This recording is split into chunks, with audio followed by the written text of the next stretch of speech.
Okay, so I am Manisha Shukla and I'll be your mentor for this session today. And as you all are very well aware that we are going to talk about artificial intelligence and its application in biology and medicine.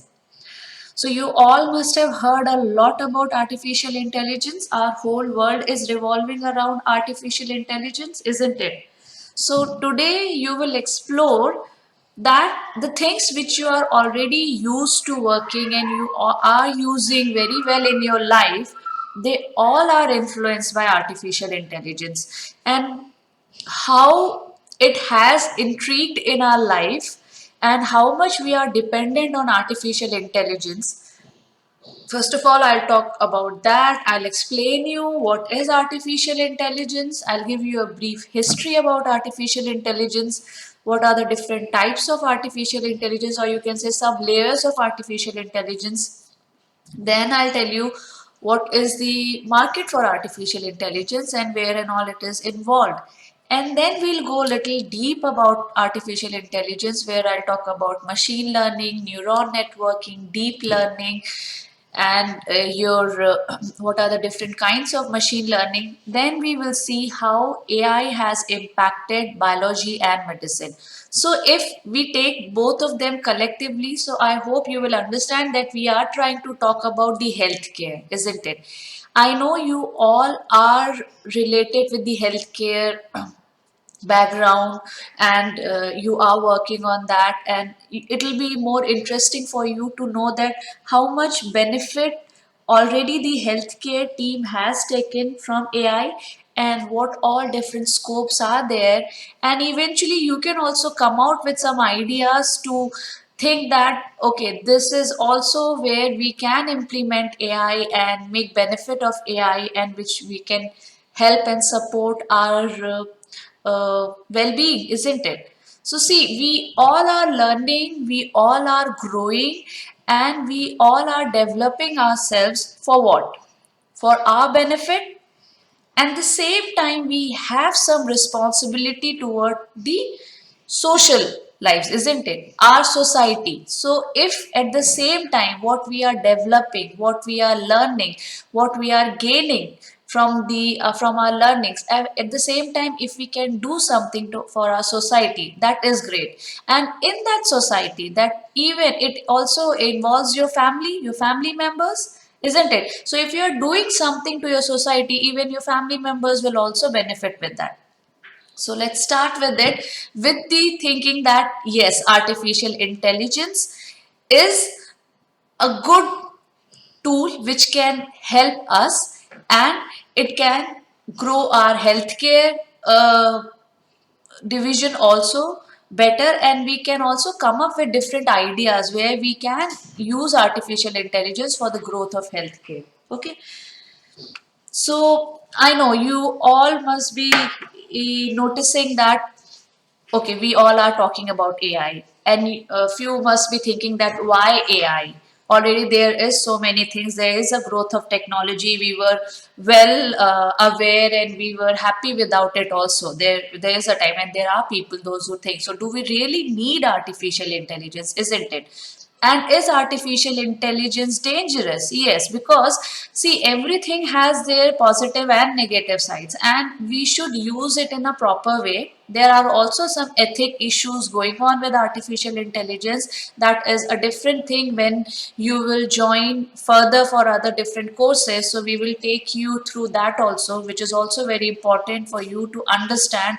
And based on that, design our plan so that uh, uh, we don't like cross those policies, and we don't cross those rules, and in the limit, and thinking about the society and their uh, uh, what the ethics, and then based on that we work with the artificial intelligence. As you know that there is already so much of hush hush is going on with the WhatsApp, that they are going to intrigue in your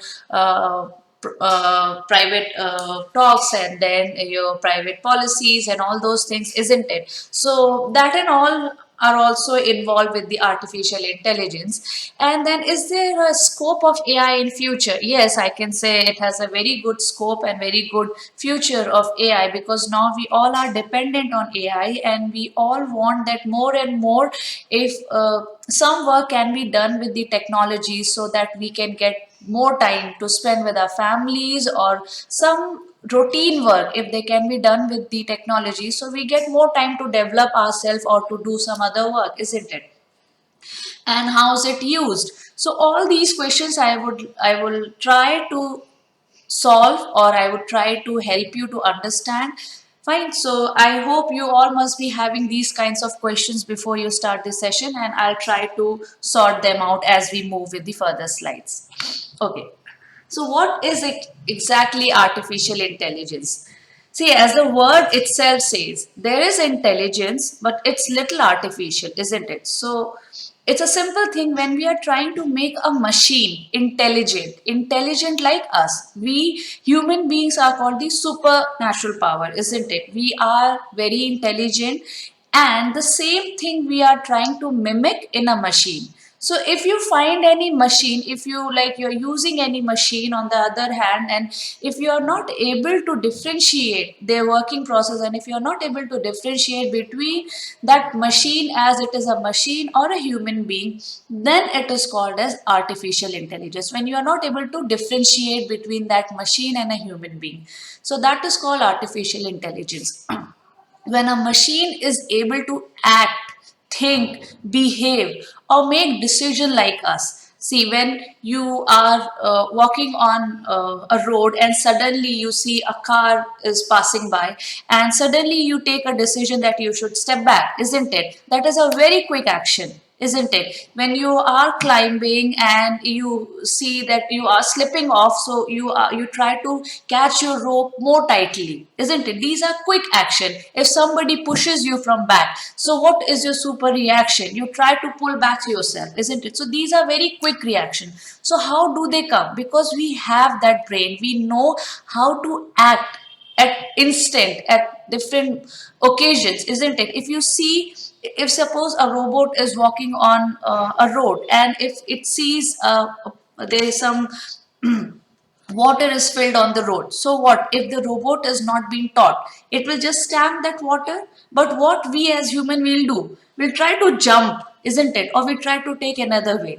So this is what, if we can make a machine think like us, act like us, take quick decisions, or make decisions like us at the different scenarios, isn't it? So if it is able to do that, then it is called as artificial intelligence, that a machine is able to mimic like a human brain.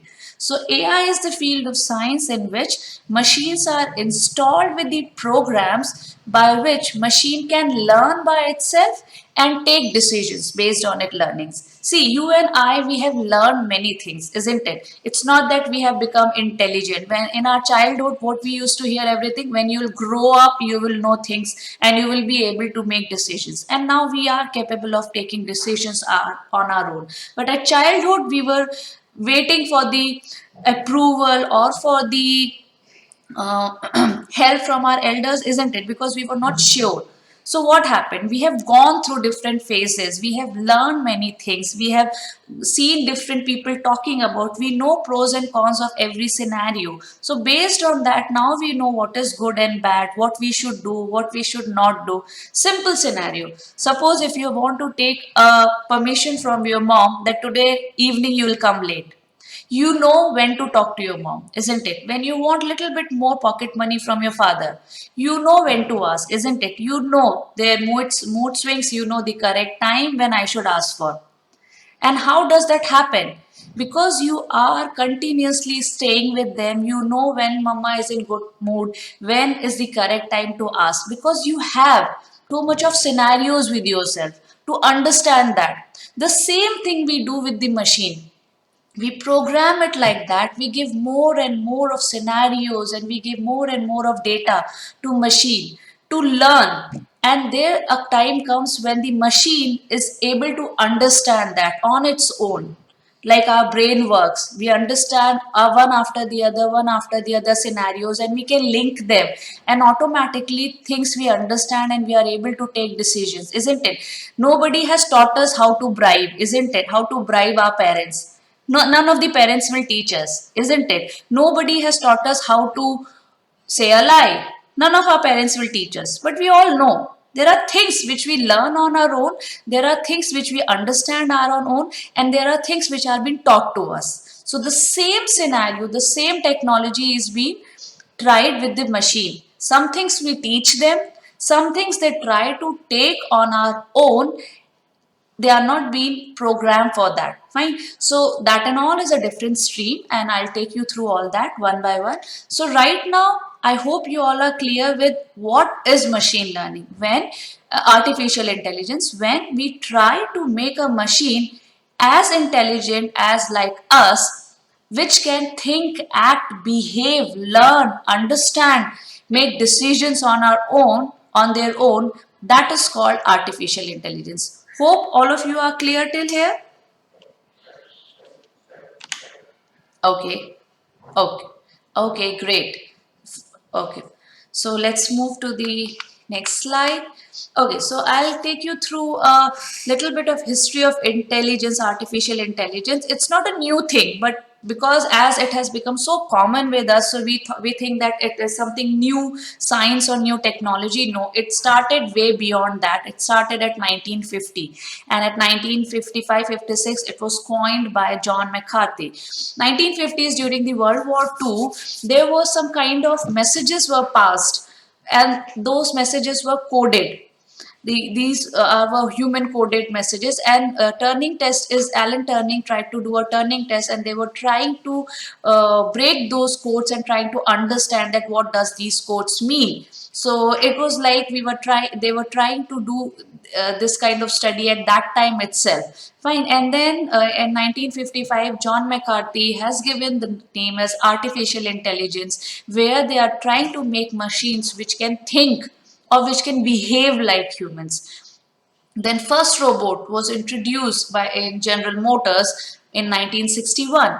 Then you have in 1965, that is the first chatbot was created in MIT. That is the uh, place where the first AI laboratory was established, and they started working on it, and based on natural language processing. Now what is this? Natural learning process is language processing is when we try to transcribe behavior or speech or thoughts into a text, or we try to understand what you are talking, isn't it? Now you have many chatbot, isn't it? You talk to your Siri, you talk to your Alexa, so they are trying to understand, and then they try to convert it into text. Like you have Cortana, isn't it? You write it, and or you say, and then it try to convert it into text, and then it gives you response. Sometimes it gives you response through text, or it also reciprocate you in the verbal, isn't it? So all these things. Chatbot is something which tries to talk to you, isn't it? You are sometimes you log into some sites, and you see suddenly a pop-up comes, and they will say, hi ma'am, good evening, I am Anil, and can I help you?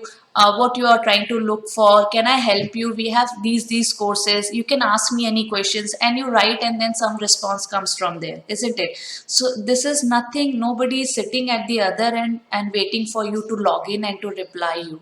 This is all chatbot, this is all created by AI, and they are trying to respond you because they have made a machine with a huge amount of data, and they know what mostly people ask, isn't it? They will ask about if you log into some site, and where you are trying to understand, like I want to do a course on bioinformatics, or I want to do a course of artificial intelligence or data analyst. You try to log in somewhere, and immediately a pop-up comes, and you start writing the questions. So what you will ask? How long is the course? How long it will take? What is the fee structure, isn't it? So these are the common questions which you will ask. So they have framed it, and they know, and if the sentences change, then also they know the identical words are there, and based on that they reply you back. Then in 1997, IBM Deep Blue was made, This is a very good victory for AI in the games. That is where there was a Gary Kasparova was beaten by IBM Deep Blue,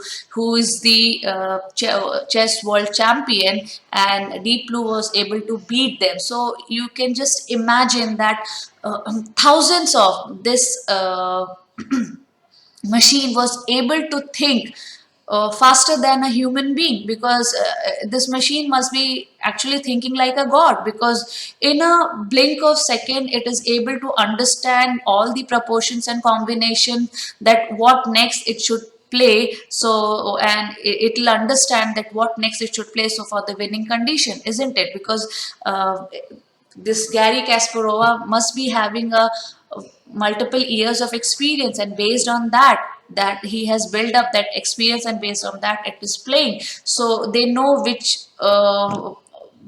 thing which we has to put, and then based on that they will win. But Deep Blue can think faster than that. So just imagine how much data and how much programming is being done. So saying here, that doesn't mean that it is not the it is not our cup of tea. Fine. So programming is very simple, data analysis is very simple. I'll take you through that. Okay. So this is just a brief history about artificial intelligence. Then further many things have been made. You know, AlphaGo, that has beaten the world champion. And then after that you have many inventions. You can see now if you see in your Facebook, before previously you used to tag your friends in that, isn't it? But now you don't need to tag. In Facebook, the friends will be, or anybody will be tagged on its own. That is again AI. Okay, so there are multiple examples. Now, let's look into the layers of artificial intelligence. So, artificial intelligence is possible with machine learning, and machine learning is deep learning is the subset of machine learning. They go hand in hand.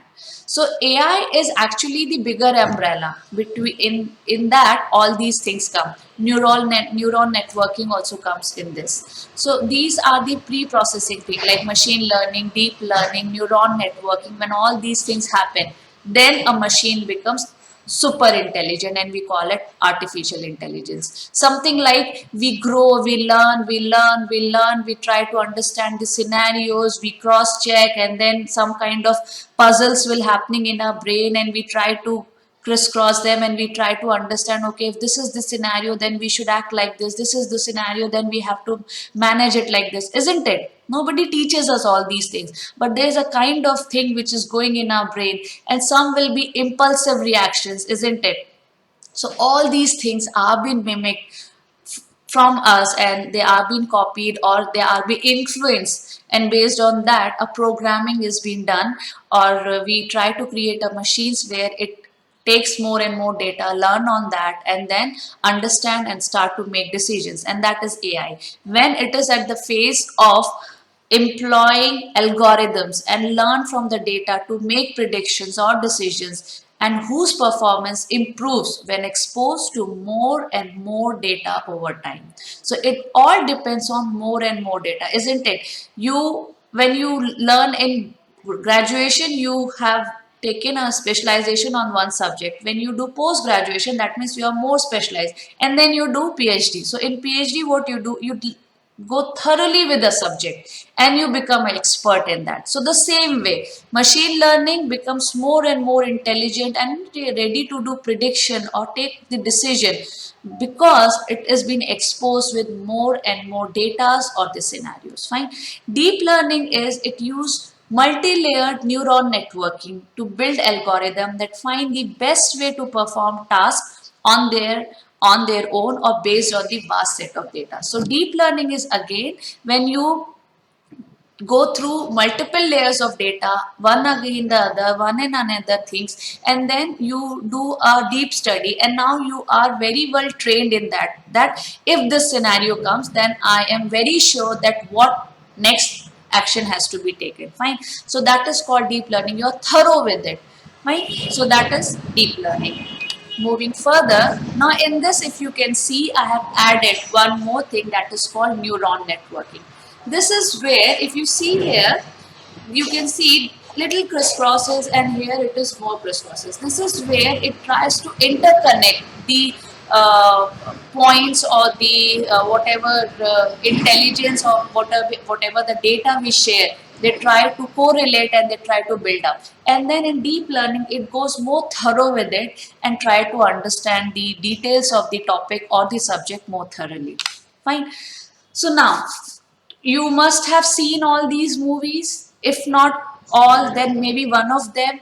And you must have seen the bad side of AI also, isn't it? So they all are your imaginary AI, isn't it? There is a machine which will act like this, which will act like a demon also, which will act like a good person also, and will be able to be flying or maybe doing all creative things which is not possible by us, or maybe it can work faster than us. So these are imaginary, but we have real AIs also with us. So if you can see from the left hand side, these are the machineries. You can see a picture of machineries running. So this is something, example of AI where a task which is done daily. So instead of not doing by humans daily, and if we give that task and if we can program a machine so that it can do the same task on its own repeatedly, and they become more and more expert in that, so what good than that, isn't it? So this is one of the example. Now as I said that in Facebook,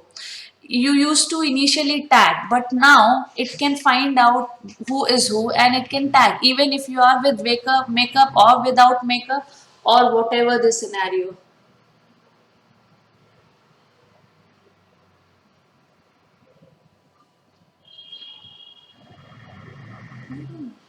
Okay,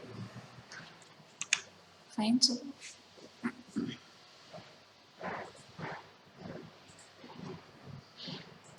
okay, fine. So few more people are joining. Fine. Okay.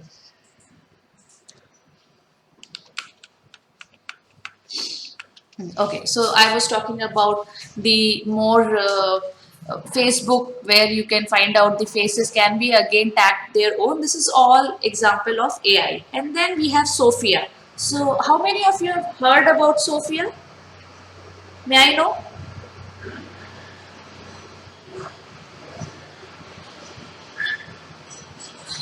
Anybody?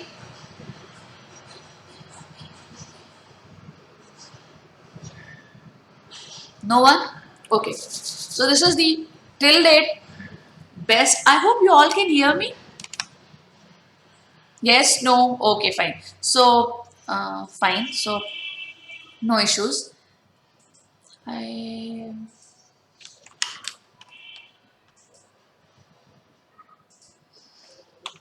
Okay, so Sophia is the till date AI best example, because this is a machine. I hope you must have heard about it, and it came to Kolkata and to Mumbai and to many places to talk to people and to answer their questions. It's a robot which has emotions like humans. It can talk, it can take different kind of emotional questions also, and she is very intelligent also, and she can answer your most of the questions. So it's not only about the GK, or but it acts like human, and it knows how to deal with human and how to deal with different kind of questions which we generally talk with the people with the people normally. So this is if you get time, so please look into the recordings or the videos which are available on YouTube regarding Sophia, so you will get to know that there is a very good robot which has been made by AI, and a very good example of AI. Okay, so coming next, that is different AI streams. So we will talk in detail about the healthcare, but AI has also contributed to the cognitive side, to the social media, games, and many more. Cognitive means when it is able to react or like behave like humans. So we have a chatbot, which I already explained you. Face and object detection, like you have Google Lens, and it is able to detect the objects, or it is able to detect your face, or you have biometric, isn't it? Biometric for finger impression or for the face detection or for the retina detection also. So this is all AI hard work behind. Then speech recognition. Now speech recognition is something where a speech is being converted into a text. So what we talk, it is being converted into a text. You can find out very good example, that is Alexa or Cortana. You say something and it converts into text, it finds out and then it gives you the result, isn't it? Dolby is something you must have heard about. Dolby brand, so they work on the medical healthcare records of patients. So it is they convert medical health records of patients into records of their speech, whatever they will say, it will get converted into a medical record. So that is again the help with the help of AI. Again, in healthcare, there is an image guided surgery. I have in the next slide some videos which I'll be showing to you. Virtual nurses are also available with the help of AI, which can be present when the doctors or the normal sisters or the healthcare department team is not available. So to give a 24 hours of attention to a particular patient or to give assistance to the patient, for that virtual nurses are also present. Digital consultation, you think that you are talking with a doctor, but no, at back end there is AI which is talking to you, counseling you, or suggesting you the different kind of options which you can go through and talking to you as a human being is talking. Then in social media, we have Facebook, YouTube, Google. See, in Google and YouTube, the moment you put a search for a single kind, any search, it goes through a multiple pages, it goes multiple sites and extensions where it tries to pull up within a fraction of second the information is available for you. Now you know that every second this data is growing enormously. Every second it's going exponentially. So just imagine how Google is able to manage so much of data. We are texting, we are posting every time, we are sharing information, we are either it is a text or it is a voice, either it is a picture or is it a video. Just imagine everybody is putting, sharing. So Google is converting all that data and it is able to collect it and then it is available for you. The moment you write it, it is available for you, isn't it? In YouTube, the moment you click certain kinds of videos, it is ready, then your whole screen will be filled up with those kinds. If you see mostly some videos of news or maybe matches, isn't it? So whenever you will next open your YouTube, you will see that your screen will be filled with those kind of suggestions. So that is all your AI. In Netflix, it asks you that what are your choices for the kind of movies you want to see or the programs, and then after that it recommends you that you should go for this. So what is it? It is AI. Fine. In Facebook, I told you that there is a kind of face detection. After that also, you must be seeing that you get a certain kind of promotions in your Facebook, isn't it? That, and if you don't like it, you block it. So later it doesn't come to you. How does it happen? It happens with your Facebook, because in that also, okay, let me check. I think somebody again is trying to get the permission to join the session. Okay.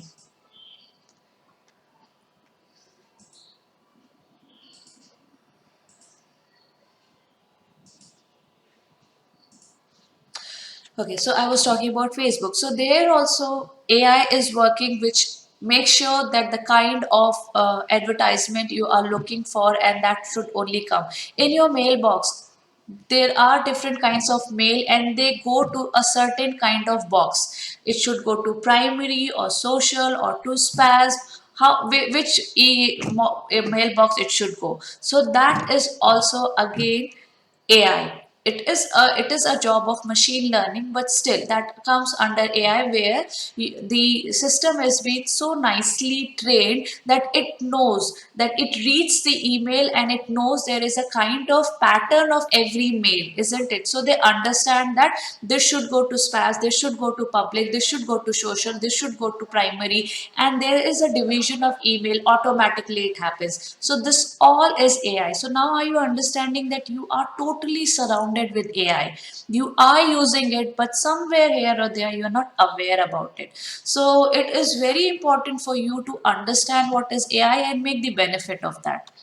In games, I told you, there's Deep Blue, there's AlphaGo.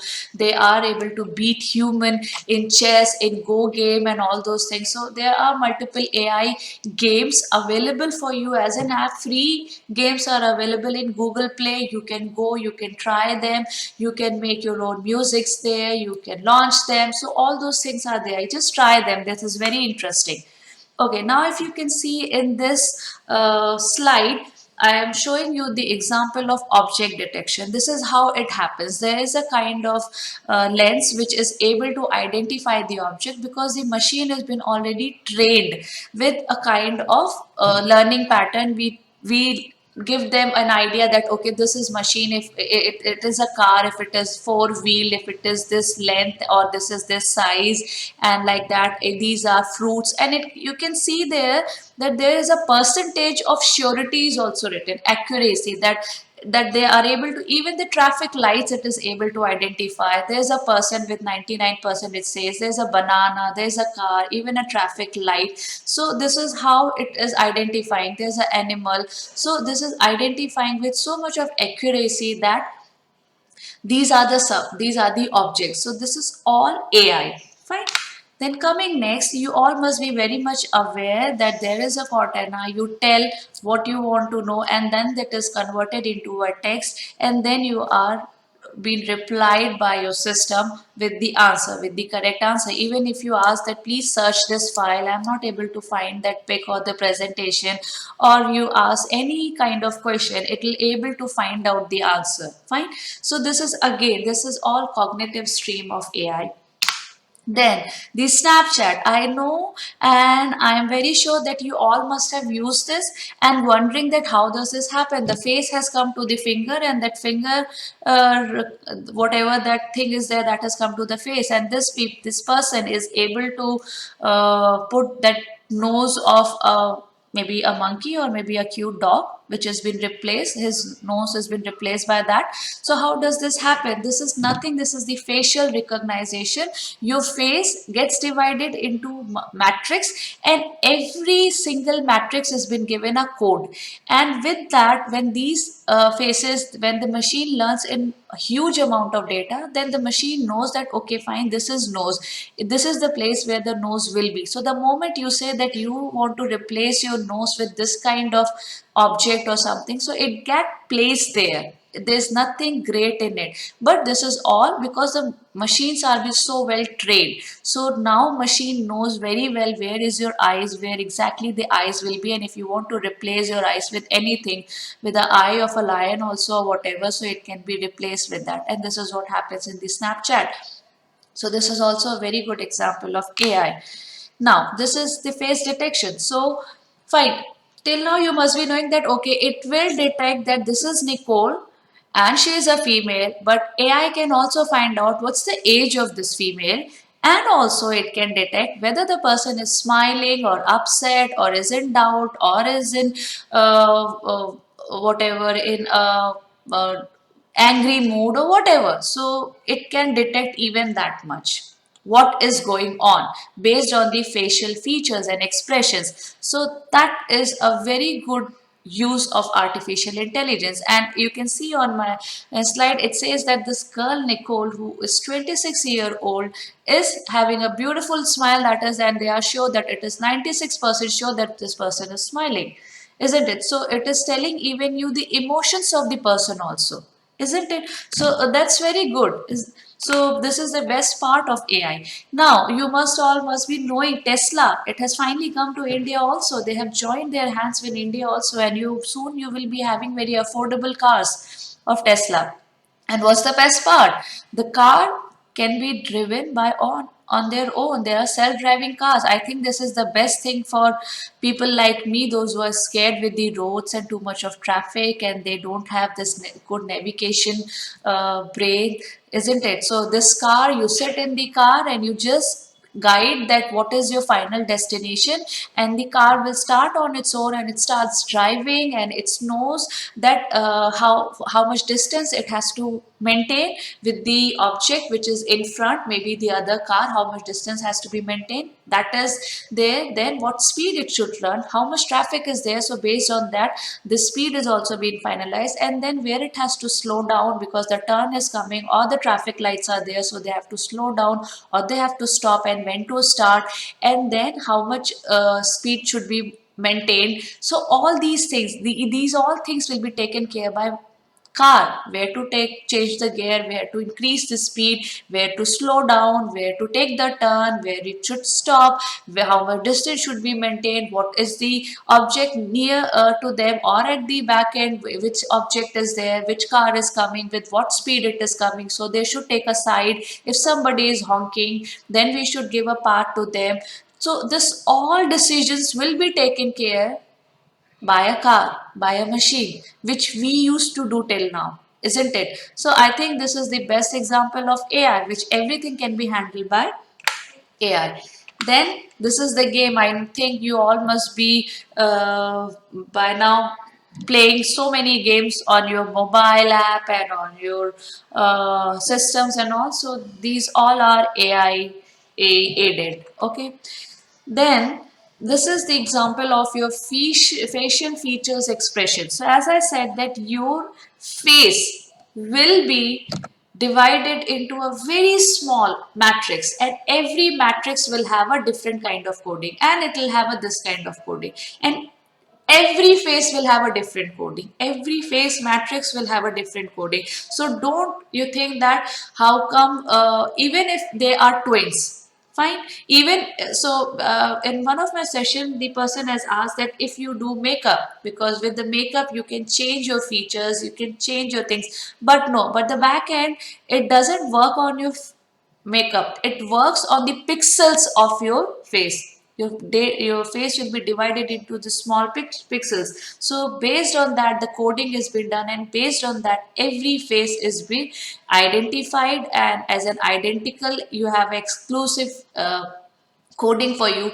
and even with the facial expressions are also been identified. Some people have will give you a very big grin, maybe some people smile very lightly, some people will smile with a very broad way, some people will smile like laughter will be very big and they will make a sound. So this, even a smiling way or even a laughter way is a very different thing from one person to another. So this all is being programmed, and all the data has been installed in the machine, so they can recognize very well, and they will even tell you that what percentage of smile or a crying or a emotion is going on based on your facial expressions. So I think this is very great. You can make use of it, and you know the best use has been used for the with the AI. That is the a lens has been made for the visually challenged people. So there is a lens which has been made.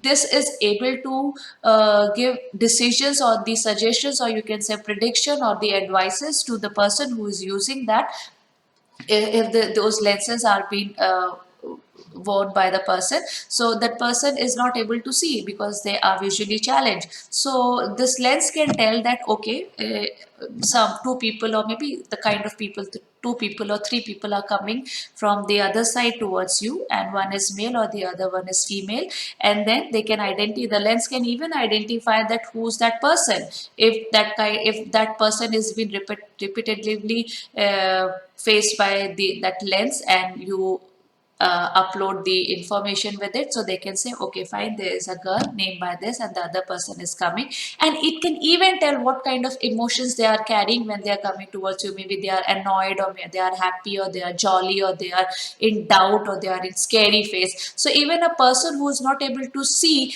that person is also aware that there is a kind of person coming towards me, and what kind of, this is what we best make use of our eyes, isn't it? When we see from far, we can identify. AI can even identify the people with only with the side faces when you are turning. Even from that also, it can, the way we do people, we see people from far and we can identify. I think this is that person. Maybe from sometimes from the back, from the way they walk. So in AI also we can make use of that and we can identify. Even the lenses will also suggest that I think you should take an umbrella because it is going to rain outside. Because for a visually challenged person, it is difficult to find out. We can come out and we can say, okay, it is not a sunny day today and it is going to be more cold today, isn't it? But for a visually challenged person, it is a challenge, isn't it? So even these lenses will suggest them that okay, you should carry a umbrella. Maybe it is going to rain or it is too sunny outside, or there is okay, you are trying to climb a flyover, or okay, there is some hindrance on the uh, road, so you should take another way. So this kind of lenses are being already developed for visually challenged people. And there is a one mobile which has been launched by Samsung. It can even convert the emotions of uh, the people, those who are challenged with the text or the speech challenged people. They cannot they cannot say their emotions, but these emotions can be converted into text or the speech for these people, those who cannot say on their own. So that is also there. So there is a lot more advancement is going on, which is actually helping us, which is actually making our life better. So if you all are also getting aware with it, and you can also find out the think that we can also, maybe we can also use artificial intelligence in this way and we can help our society, because you are the people, those who are more near to the biology, and we can use this biological knowledge in helping our society more way. See, if there would be have been a more better AI when this Hipaa virus attacked us, when this coronavirus has attacked us. So if there was already so many virtual nurses available, then I think our frontline warriors would have not seen so much of challenge, because this is again at the initial stage. If we all can make more virtual nurses, so this would have been a very good help to all these people, those who have lost their lives, isn't it? More virtual assistant help to the people, more consultation, counseling, where the doctors were not available. So these all are there, and but we have to do more advancement, and it should be so readily available for everyone, isn't it? So things are going on, and this is a growing field, and you all should learn and you all should try to make best use of it and give to your society, so that, because this is what we want to do at the end, isn't it? Fine. So this is also one of the example, as I was saying, that artificial intelligence in social media, where you put a requirement on your okay, so you put a requirement on your search tab, and then it just gets pulled up, isn't it? Okay, give me a moment.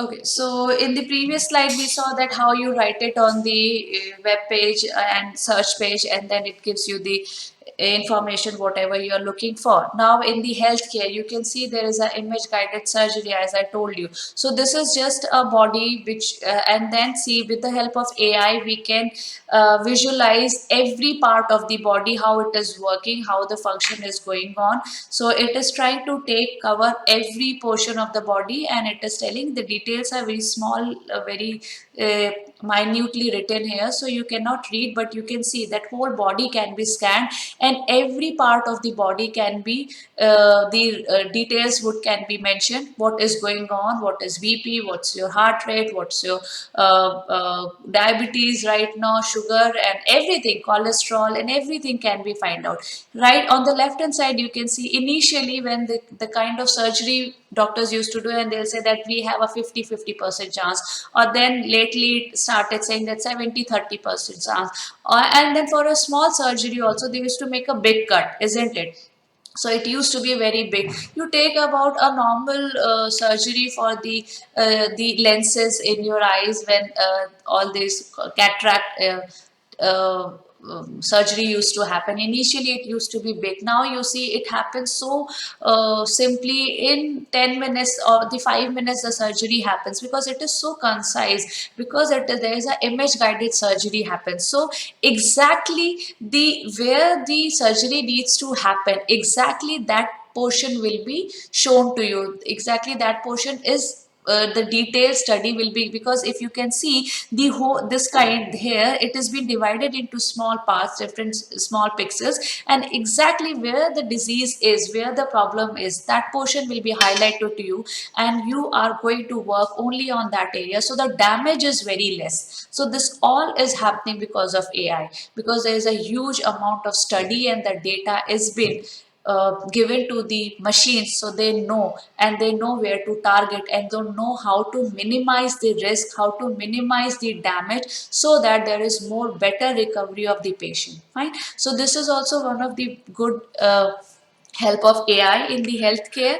Othermore, there are many other fields where AI is working tremendously and it is benefiting us. Your Google Map, isn't it? To help you where you have to go, when next you should stop, where is the more traffic, so you should be guided again to the other path. Your Ola cab, it suggests you that what is going to be your fare for that this journey, and then if you try to compare with the others also, isn't it? So how does it tells you that, and the fares will be different at the different times, at the peak hours it will be different, at the traffic hours it will be different, at morning it will be different, evening it will be different. How? Because it monitors that how much people are accessing this site, and how many people are using that path, and how much time it will take. So based on that your fares are being told. Before you take the ride, you start the ride, your price will come up, and they will tell you that the expected price is this much, isn't it? So this all is the aid of your AI. Fine. Now in bioinformatics also, it is working,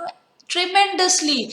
Companies like Glaxo, AstraZeneca, you think about any company which is related to healthcare, they all are working at the gene level to find out the problem of any disease, any problem which is happening to the humans or to the other living creature.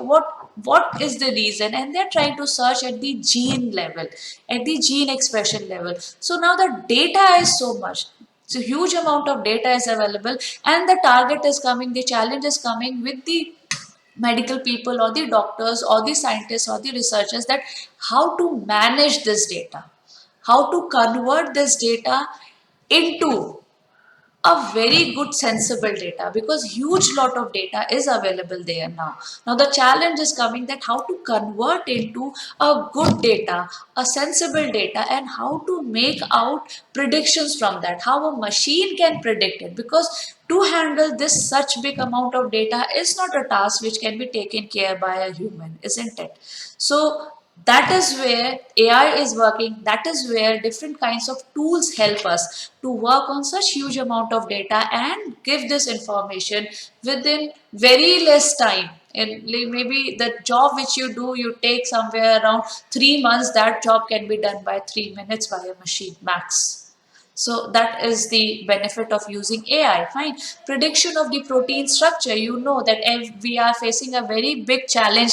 Simple scenario, when you want to do a weight loss, there itself, some people say you should not avoid protein. Some people say no, protein you should take. Some people say no, protein is very solid structure. It is very difficult to digest it. You should not take. So what is that protein structure? Just imagine in this at minor level to just to lose weight, protein has become such a big issue. Then how about the other diagnosis? How about the different working of the cell? How about the different diseases? How are they connected, and how are what is the difference in protein structure from one person to another? You and I am are different. Just only 1% gene is different between you and me, the expression, and that is creating so much of difference. So the studies are going at the gene level now. So it is evolved in the bioinformatics also. Now the medicines are made based on the gene expressions because they try to study at that level, and they are trying to make better medicines, isn't it? Now text classification, document storing, as I already told you in your emails, the email segregation happens all because of AI. Web pages, which web pages should come to your screen and which pages should not come to your screen, detecting about what's your age, or what is your background, are you student or what. So those kind of web pages come. Then article in the news, to find out the news articles. Even if you are a pharma student and you want to find out which kind of studies are being already done, which kind of papers are being already published, and I want to do a certain kind of study, and till what level that kind of study has been done, you can find out very easily. All the data is available, and there are different kinds of apps which will help you in that, and they will help you to find out. So this is all AI aided. In videos, in image classification, what are the different kinds of images? So as I told you that the images are, maybe a person is sitting or crying or weeping or maybe sad, whatever. So these are different kind of images. As I told you that it is able to detect that it is a car or what, fine. So all those things. And then see, if you see here itself, so in the same image there is a dog also, there is a duck also, there are cat or kittens. So it will identify the image, it will label the image, it will even tell what's the age, what would be the suggested age, what could be the age of this puppy. Fine. So till that level, the image classification happens. In the video, so there's called something created by IBM, which is called Video Indexer, which is able to identify the people which will be there in the video, how long they were there in the video, what kind of information they were sharing, what was the mood of that person in that video, whether they were in angry mood or they are rushing or they are expressing some emotions. So that all can be possible with the help of AI. Music compositions are also happening these days with the help of AI. Picture drawing. Do you know that your web pages which you design is nothing? This is also very easy. By IBM has created tools which will help you. You have to just put it in a paper or a page or paintbrush on your screen and tell how you want it and what information should be there, and immediately it starts converting, taking the information. It tries to match with the other web pages which are there publicly available, and then it gives you the suggestions. This you should take all these, you should maybe the option should be like this or that, and you say okay, and that's all. Your web pages are available, they are ready. It's not a big task to create a web page now. Natural language processing, as I said, it tries to read your emotion, your speech, your text, your thoughts, your thinking, what you are talking about. See, if I am talking, there's a way I talk, isn't it? So there will be a pattern that how many words I use in a sentence. What is my emotion right now? Like I am confident when I'm talking to you. Even that can be captured by AI.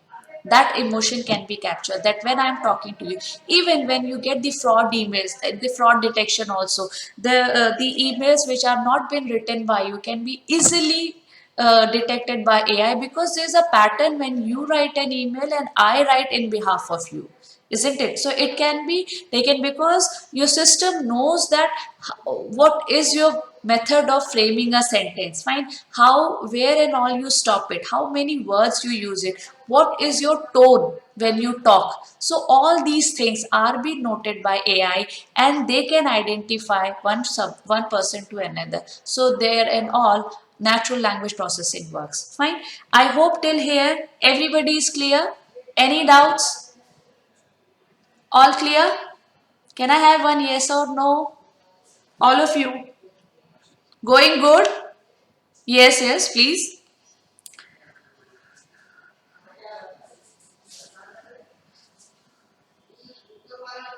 Yes, it works at the molecular level. Or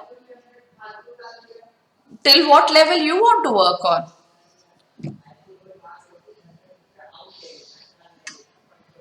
Hmm, hmm, hmm. Hmm.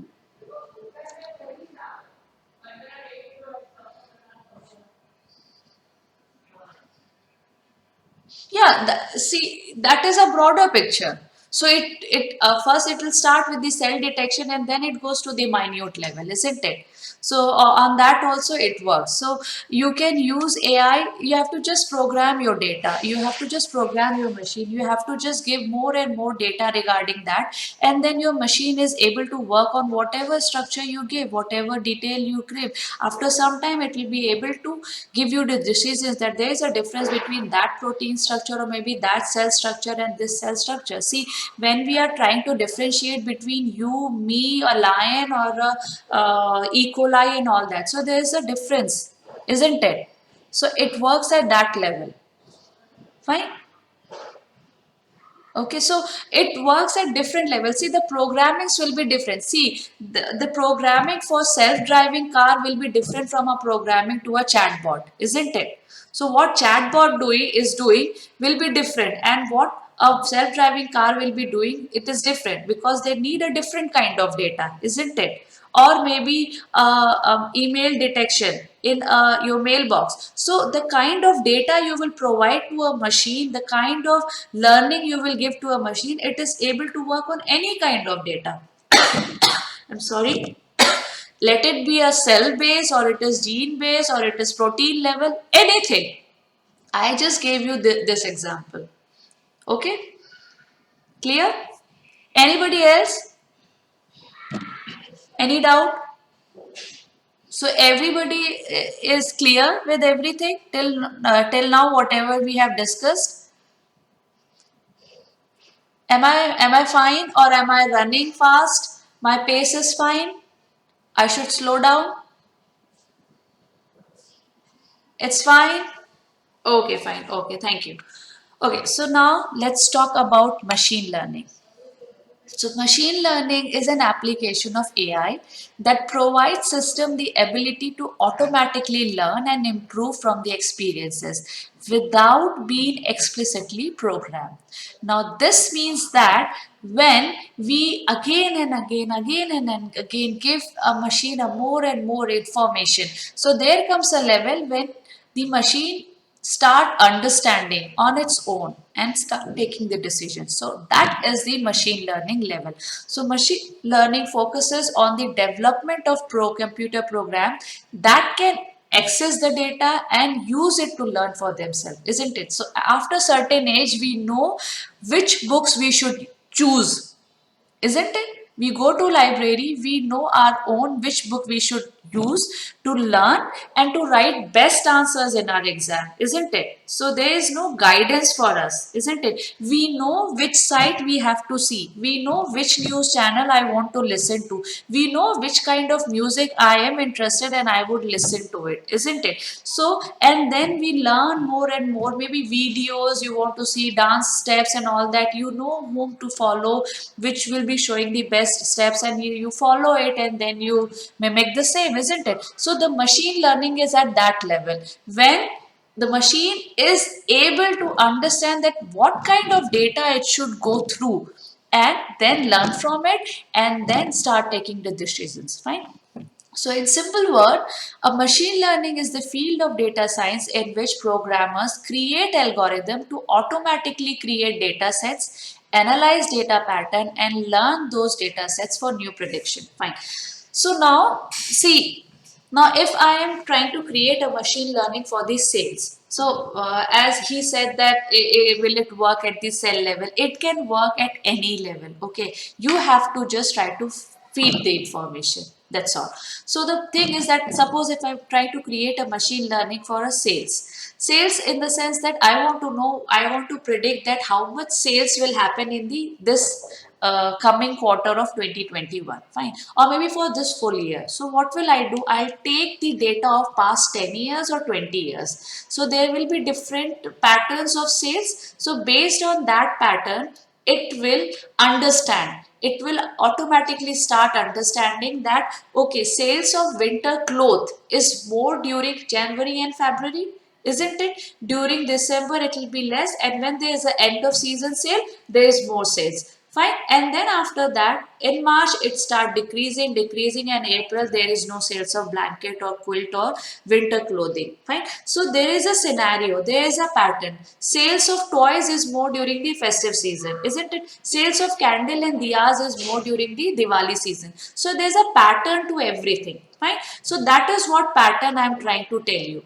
There is a pattern. Now suppose in the cancerous cells, there is a kind of tumor growth happens, isn't it? So what age it is happening, what are the scenarios, what are the changes in the structure of the cell at the cell level or the protein level or at the gene level, what is happening? So if this disease is been identified at that initial stage, then we can stop the occurrence of the cancer, isn't it? Even we can stop it at the very minute level, then it comes to the very pre-stage, there itself when the gene expression is happening, there itself if I can stop it, isn't it? So that kind of data once we start giving to the machine, and then machine itself is connected with huge amount of data, it start collecting the data on its own, it start accepting the data on its own related to that, and then it start finding the pattern between all the collected data. Fine. If I give that kind of data, suppose if I'm working on cancerous cells, and if I give that kind of data to the patient, and if I'm working specifically on brain cancer, then I say that I'm working on brain cancer which is happening at the very infant stage. Fine. Maybe from 0 to 15 age, of 0 to 10 age kids. Fine. And then I am saying that this is happening at the malnourished infants, isn't it? Then at where? Within Asia or Asia Pacific, or where?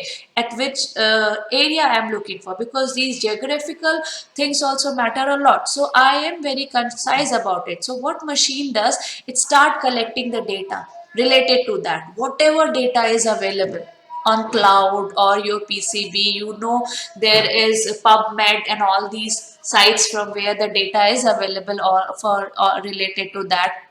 So they start collecting the data, and then it starts narrowing down, it starts filtering the data, it starts cleaning the data, and then it selects the data which is related to that, and then it start correlating with that data, start finding the pattern in that data, what is actually happening related to all these patients, and what is the flow in there, or what is the pattern which exactly is similarity, and based on that it start understanding, okay, if this is the scenario, that means if this gene expression happens, that means there are chances of a patient to be a cancer patient in future, isn't it? So this is how it works. So before the gene expression happens, or before a kind of cell is trying to convert into a tumorous cell, it can give an alarm that this child is being suspected for this kind of disease, isn't it? And this is actually happening for other diseases also, where the diagnosis happen, early diagnosis happen, isn't it? So that is where machine learning works. Machine takes the information, the programming is done such in the machine that it start collecting the data on its own, because a huge amount of data is available. That is the challenge coming with the doctors, that what to do with such amount of data and how to manage with this data. Fine. So that is called machine learning. So it is completely based on problem criteria. For example, as I said, that self-driving cars, the problem is totally different from the chatbot, and this chatbot problem is totally different from diagnosing a disease, isn't it? So based on the pattern, or based on what kind of machine learning I am making, I will be programming that machine based on that, and then later things are being managed by machine on its own. Right. So next, let's see. In this one, I'm just telling that how the image classification happens. So we feed the information to the machine that if you see a wheel car object, and if it is this long, or if it is 5-seater, or if it is 9-seater, then you should be knowing if the structure of the object will be like this and all that. So you will say that it is a car. If you see a pet, or a object which is four-legged, or the features are like this, a pointed nose or this kind of eyes, and it has a tail and it is little broader. So as the cats are not so big, and then there are different kind of, all the expressions will be mentioned there, that they will have lengthy fur. Now you will say that a dog will be similar to a fox, almost similar. So how does it recognize it? So all those minute information will be given to the machine learning.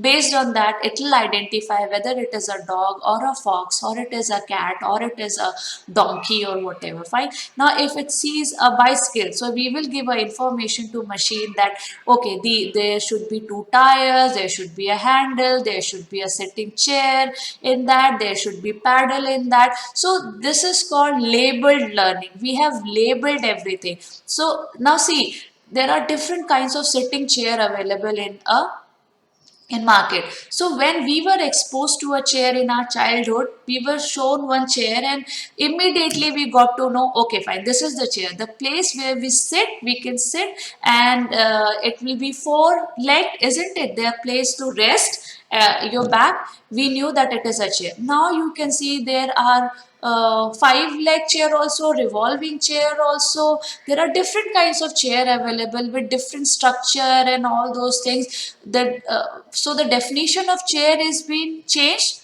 isn't it? The what you say, the structure of chair has changed, but the purpose of chair is the same, isn't it? So if you initially you have given a structure, or maybe a what you say, the detail about the structure or the purpose of the structure, so the way we can identify every chair, that okay, we will say this is a chair, isn't it? So the same way even AI can identify that this is a chair. Initially we were shown an apple in a book, that A for apple. Now what is it like?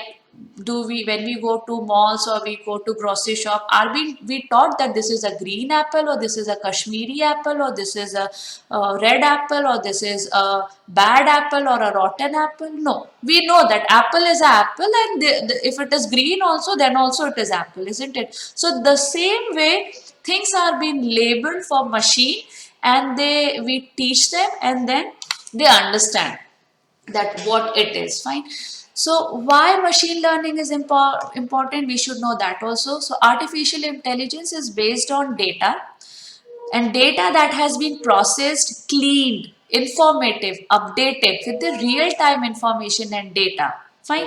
So machine learning provides a platform to modularly enhance the accuracy of the machine decision by automatically learning and processing raw feed of the data into cleansed and informative form using ML algorithms. So machine learning is important for AI, because machine learning, what it does, it takes the data, it cleans it, it convert it into a informative data and start working on it. So machine learning is actually a feed for AI. AI is possible with machine learning because of machine learning, deep learning, and neural networking. So artificial intelligence uses prediction data of machine learning for its taking decision, isn't it?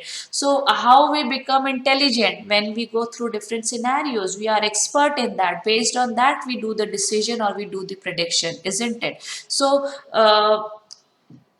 when we come to a decision, or we say that no, we should go for this, or we should work on this, or I want to join this field, or so how does it happen? Because you have different kind of informations with you, you have a kind of intellect, isn't it? You have a kind of learning abilities which are there with you, and you have gone through different scenarios which you have seen, and based on that you come to a decision, isn't it? So that is all AI is capable of because of machine learning, because machine learning can handle data and come to a prediction level, and based on that we do the decision. Because when somebody does the prediction that we are 99% sure that 75% of sales will happen this year, Fine. So based on that, what we do? Okay, fine. We should go for manufacturing of this much of automobiles, isn't it? Because we know that this much of sales will happen. So we come to a conclusion,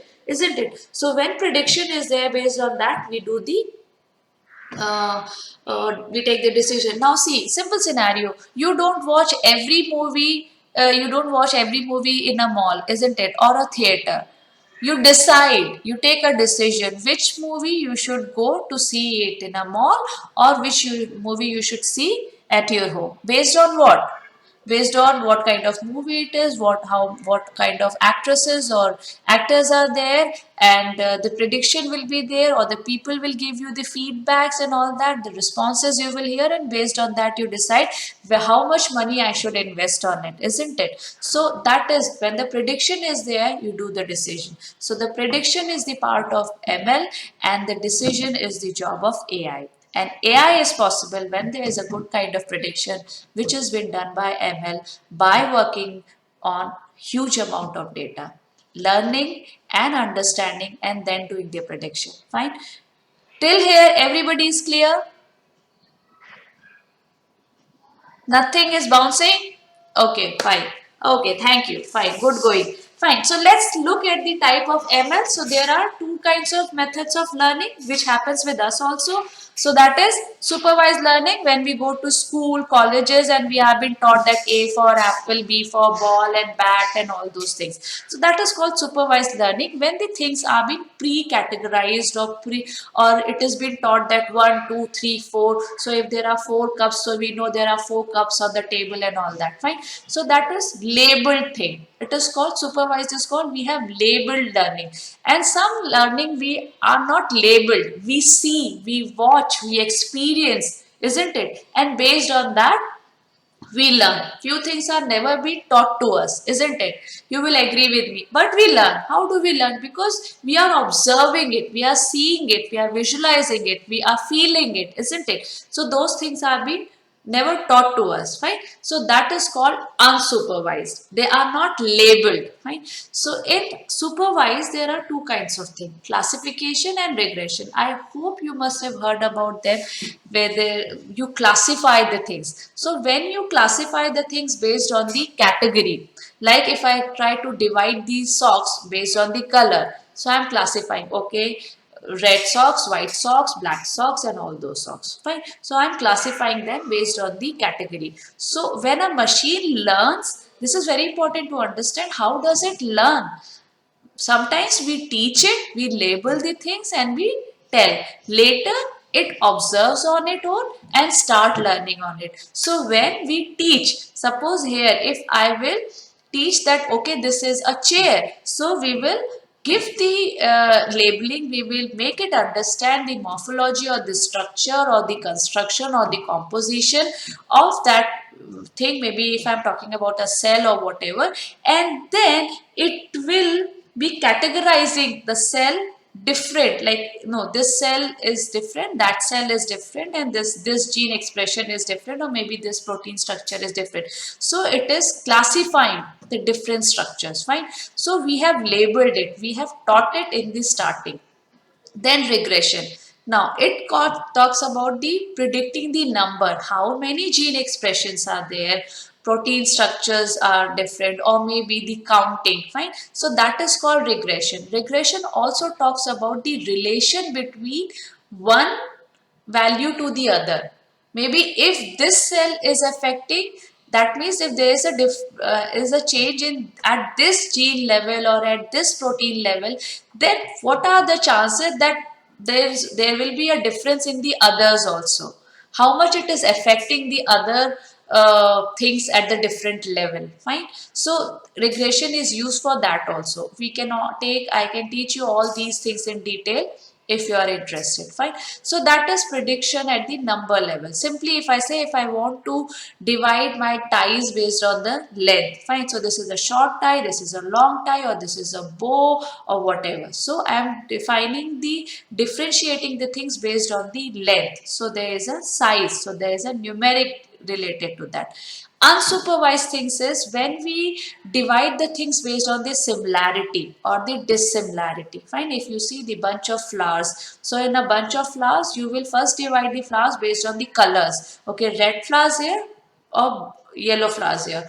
Then you will divide red flowers. Okay, roses are there. There are some bright roses. There are some dull roses. There are some fresh roses. So you are trying to divide the data based on the similarity and the dissimilarity. So that kind of study for unsupervised thing is called clustering.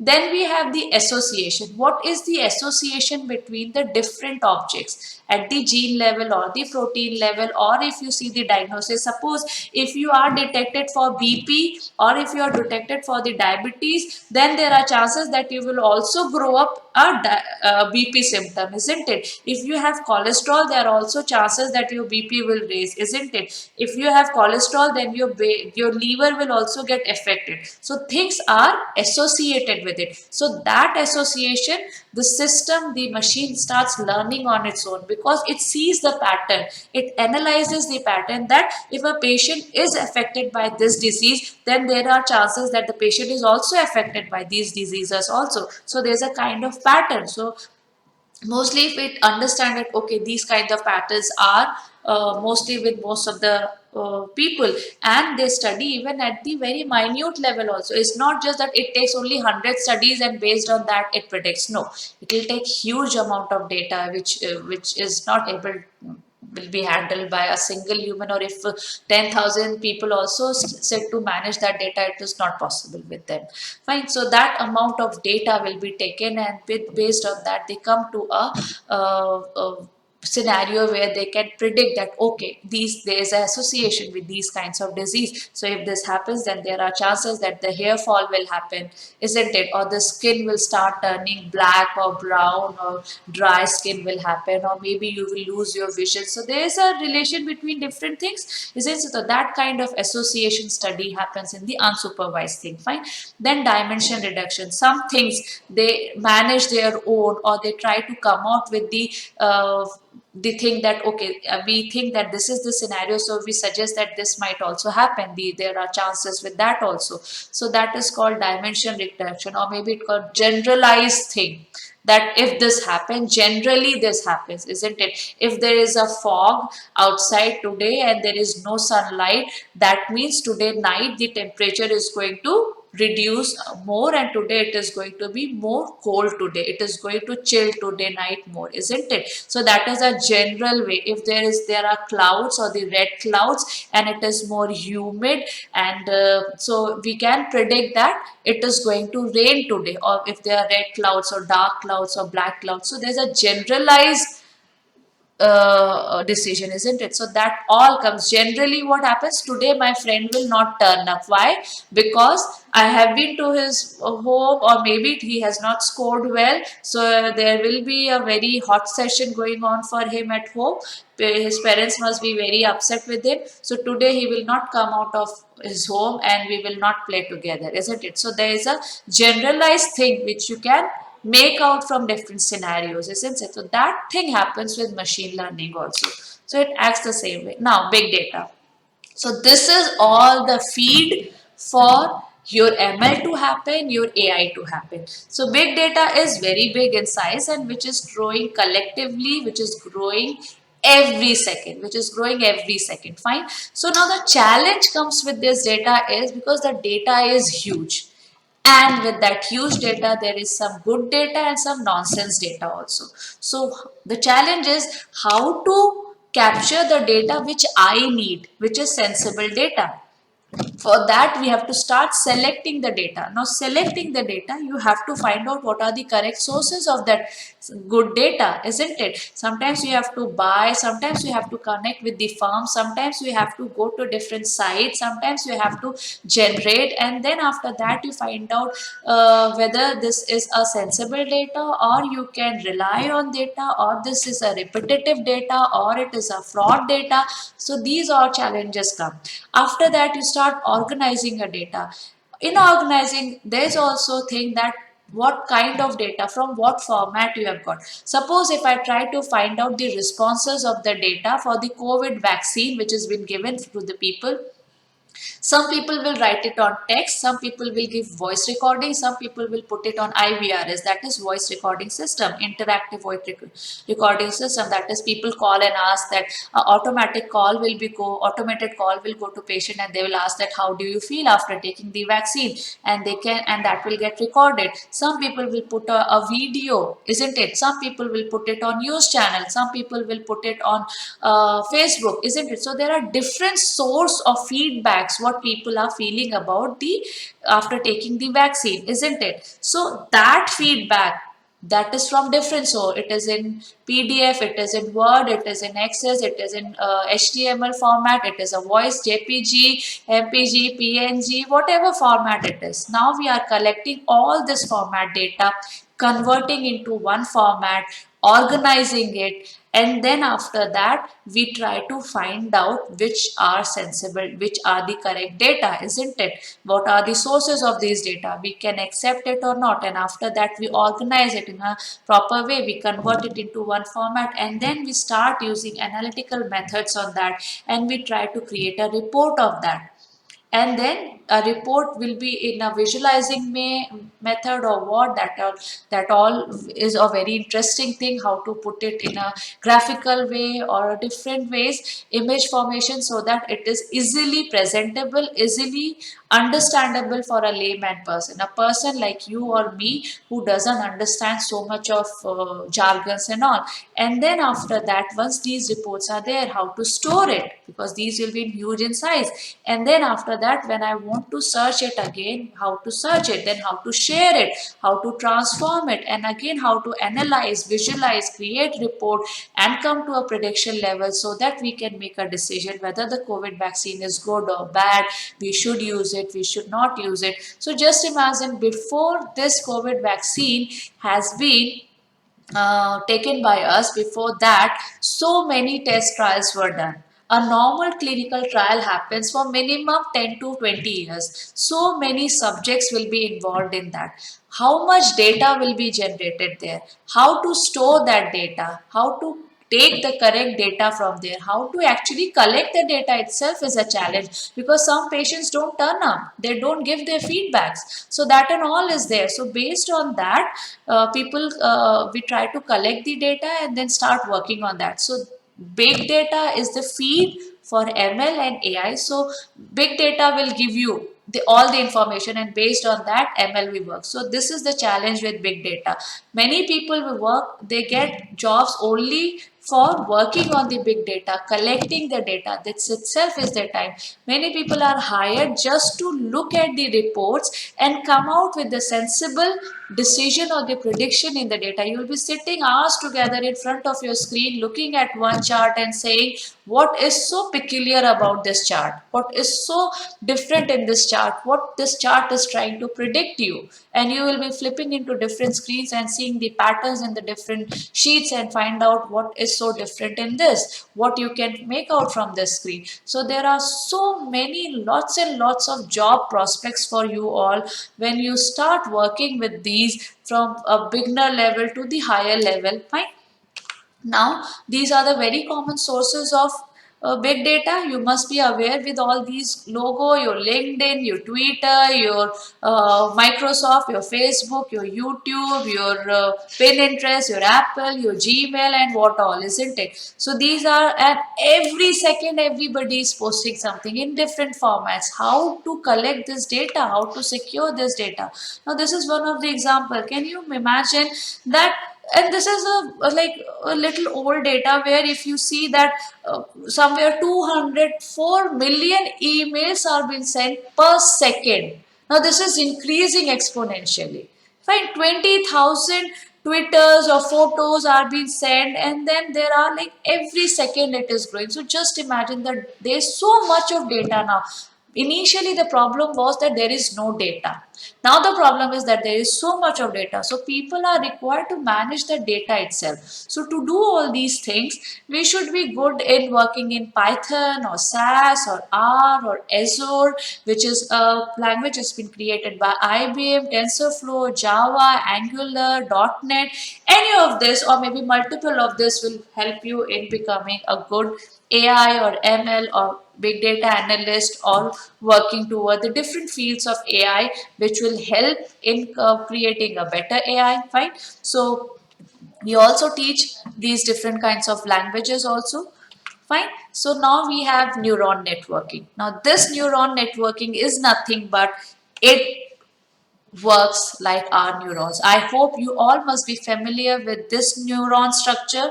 In your 7th or 8th standard, you all must have made this diagram and submitted, isn't it? So what happens? There is a kind of impulse happens, the nerve impulse, where it gets transferred, information get transferred, and then because of this dendrite, it passes on, isn't it? So the same thing happens, and then this is the minor, which is a very what you say, more clear picture of axons, isn't it? Or your neuron network, the very clear picture how these axons work and what is the correlation. So it is very difficult to find out this correlation, isn't it? What kind of crisscross, which information is going where, but it knows where to go, which signal to be passed where, isn't it? And sometimes some signals go wrong. Our parents will scold us for a good thing, but it goes in a wrong way and we take a very wrong decision. No, no, no, mama has scolded me. So not thinking that whether she has scolded me for good, but today I have to go out and show my anger to my mom.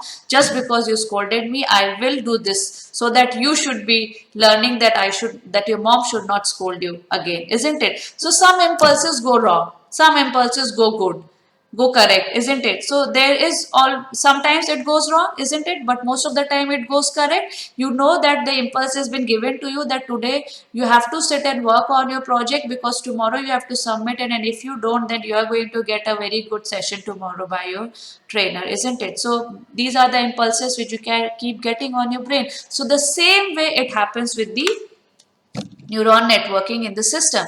So what happens is we give a data to the machine, and these faces, we are just taking the example of face detection. So we give faces, this data will be already there with the machine, and then it start dividing the faces on the pixel basis, and then these hidden layers will be created. So this is the input layer, then these multiple hidden layers it will start collecting. Then can you see it divides into the more pixel level, and then it start recognizing every face. There is a different features for eyes also. You can know there are different eyes structures, fine, from person to person level, and then based on that on the facial expressions, and then based on that it will identify who is who. So this is called neuron networking. This is how it happens. So it is called networking because it follows the structure of our neurons, the crisscross way. They find the running of the impulses and the running of the information in all the patterns and all that. So that is called neuron networking. Now, why ANN? Because it has the ability to derive meaning from complicated or imprecise data. So, whatever the complicated data it is, which is very much uh, complex and all that, and sometimes you come to a complex scenario, isn't it? Abhi ye kare to galat ho jayega, wo kare to galat ho jayega. Now what should I do? Where, how should I come out of this problem, isn't it? So there are so many scenarios going on together, or maybe so many informations are together with you. Now what to do next, how to come out with the final outcome. So there ANN works. Or when you don't have a clear picture, so it tries to find out the relate with the data, try to find out the pattern, and based on that it comes to the decision. Extract patterns, fine, detect trends that are too complex to be noticed either by human or the other computer techniques. So that is where artificial neuron networking works. When we are not able to find out the places, it even defeats us also. where humans are not able to find out, the machines can find out, because they have more data, they are exposed to more data, and they can give you an exact decision.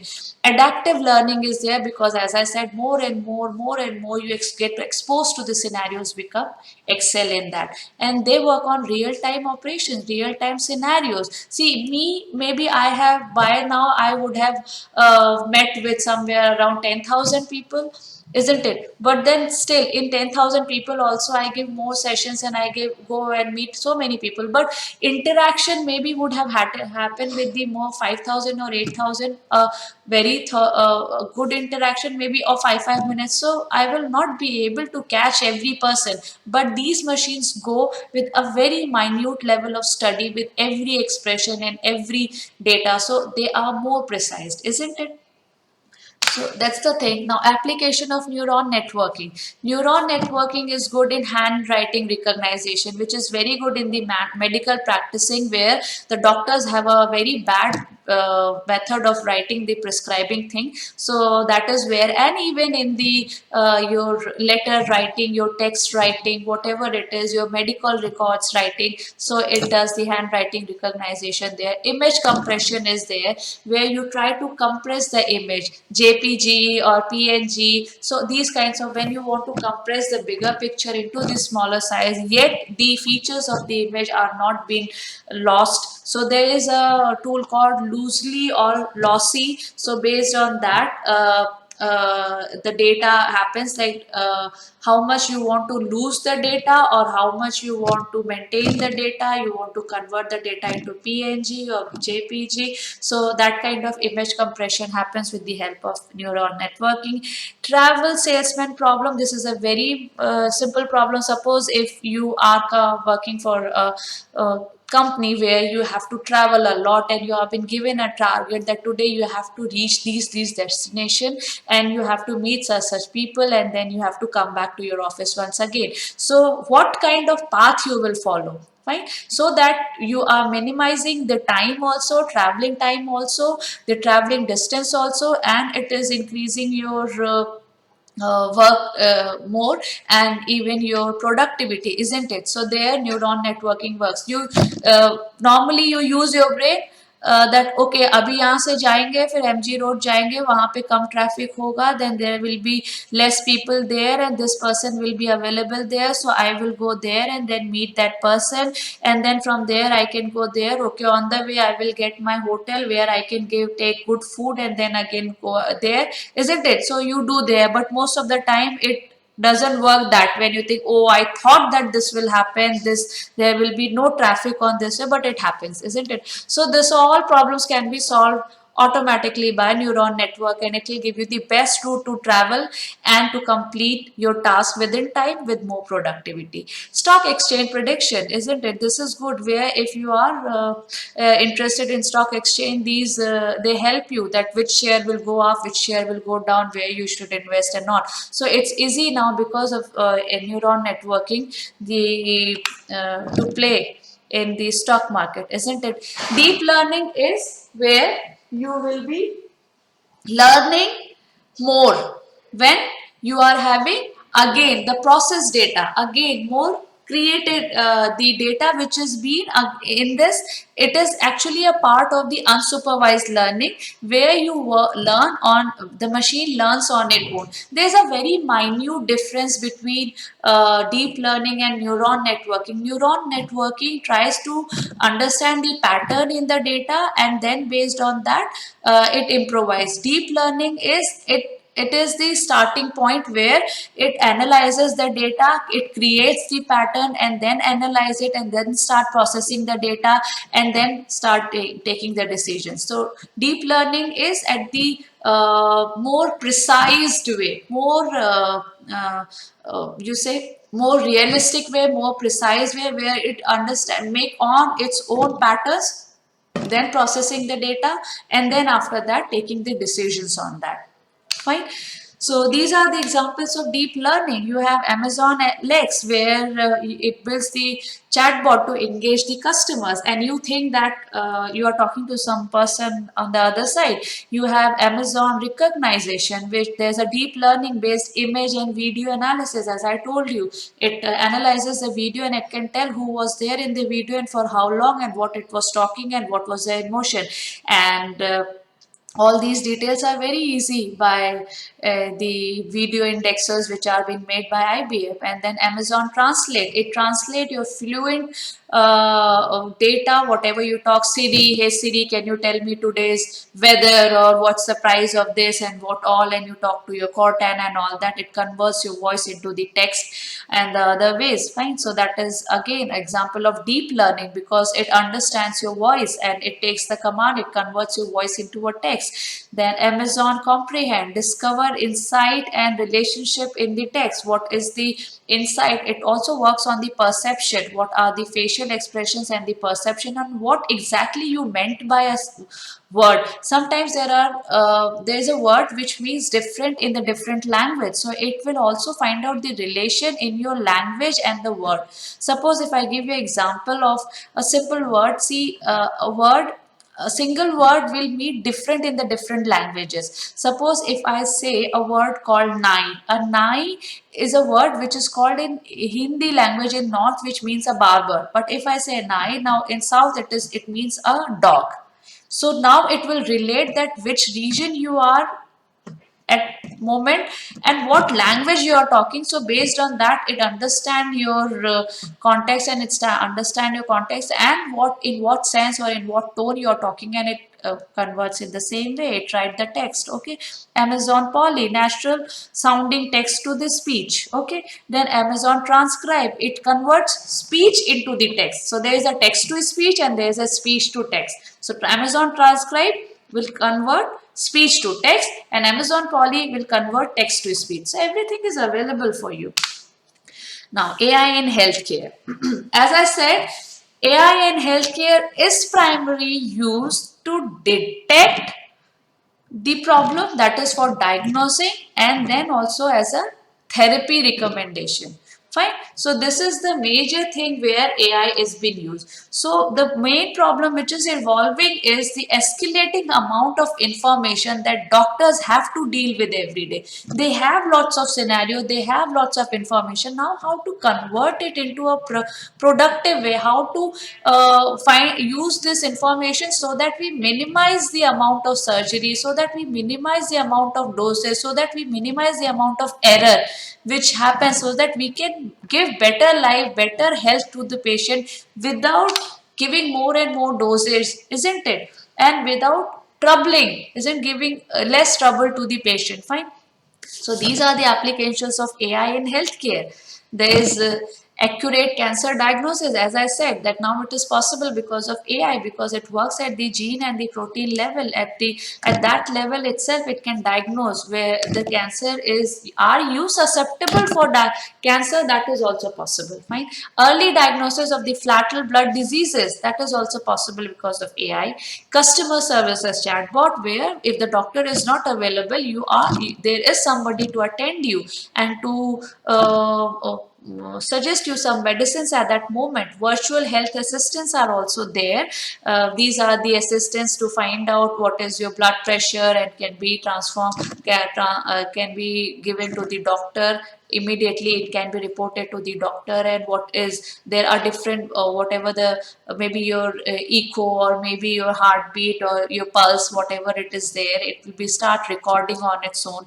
Treatment of rare diseases is also possible because of AI initially. Why? Because these rare diseases, the information was very less. Some person is sitting in Delhi with that rare disease, and the other person is sitting in South or maybe some other part of India or maybe other places. So what happens? So they are not able to find out good information. So because of that, it was little difficult. Now the information is available everywhere, so now the treatment of these diseases is easy. Then targeted treatment, as I've already showed you that how it is minimizing the surgical things. Fine. Automated automation of redundant healthcare tasks. Suppose that different healthcare tasks like taking your records every day, checking whether the patient has signed it, the consent and everything, or maybe every time you have to go your impulse, your weight and all these things. So these are the things which can be done and checked by AI immediately. Like you see now, once you go to temples or somewhere, there are automated machines are there which will check your temperature, and then they allow you that you can go a temple inside temple or not, and they just announce that normal temperature, and if it says that there is a high temperature, then you are not allowed it to enter to a mall or to a temple or to a public places, isn't it? Computerized assistant consultation is also available because of AI. Then you have management of medical records is also there. As I told you, Dolby is there, which is there to help in the maintenance of the medical health records of the patients. Reduction of dosage error, which was a very difficult task for the doctors. Now you know your medicines will be made exclusively for you based on your anatomy or whatever it is there, and understanding what how much the minimum level of medicine you should take, and that is sufficient for you. Robot assisted surgery, so the diseases which can be transferred, so at those problems, robot assisted surgery can be given. Then you have automated image diagnosis. Then you have fraud detection also, help because of AI. It is helping clinical trials participation where AI can help you. Then development of new diseases. AI has done a very good contribution in the production or in the making of the COVID-19 vaccine, because it was able to generate or collect lot and lot of data very quickly, and then come to decision or predict that whether the dosage or the safety of the drug is there or not. And then reduction in the adverse drug events also. When you are doing the clinical trial, there are a huge amount of adverse drug reactions happen, so to minimize that, that can also happen with the AI. I think I have taken you a little bit more time, but give because this is a very big topic, so I have tried to minimize a lot. But then, so now we will just come to the end of the artificial intelligence. In the presentation, also I told you where and all you can join AI. Like you can join as a research or scientist or a software analyst, or a place where you can work on data, come to conclusion. You can just start making reports on the data and come to a prediction level, or you become a computer scientist or making a programmer. There are different positions, or there are different ways where you can come and join, because you have a knowledge of at gene level or the protein level, and you can start working on them. And the programming which you have to do is very simple. Nowadays programming is less, but the understanding toward the concept is more. So if you are clear with that, then it is a win-win condition. Fine. So there are, like in natural language processing also, you have to understand the speech patterns or the voice patterns, and based on that you can come up with your different ideas. Also a little bit of programming is required, that also we can help you in that. Data analytics, where you take the data and start working on that and come to a conclusion. And your user experience, if you have a hell lot of experience and you can utilize this and AI, you can contribute to the construction of AI. Surgical technicians working with the robotic tools. If you have a surgery information, if you are expert in surgery, or if you are at the doctorate level also, there also you can contribute to the AI, so that you can make better robots for the surgery. Fine. So the future of AI is, you will have a better, safer roads, body enhancement tools. You will have unlimited virtual assistant available for you. Increased safety will be there. And don't think that AI is going to take your jobs. It is creating more and more jobs, because it needs people, those who want to dedicate their time to work in lot of data and come to a decision. Fine. So that's all for today. I am ending this session here. Before that, if anybody has any doubt, you can ask me.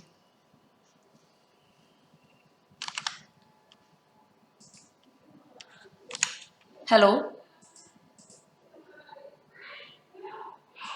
Anybody has any doubt?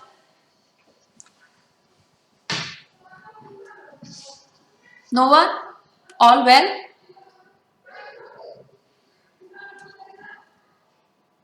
All well? Everything was okay. Everything was clear. I hope the session was good and it was knowledgeable for you. So you must have understood like what is AI. So now it is not a jargon for you. What is AI? What is ML? And what is deep learning or neuron networking? So now you can talk about it. You can at least tell that yes, I know what is AI and what all tools are there available in the market. They all are AI assisted, isn't it? So feeling little bit confident that little you know about it and it's nothing a big deal. It's not a jargon for you anymore. Okay, fine. Good to go. Fine. So, nobody has any doubt? Okay, fine. So, good to leave. Thank you, everyone, one and all. Thank you for participating in this session to make this session successful. Thank you all for joining. Thank you. Bye bye.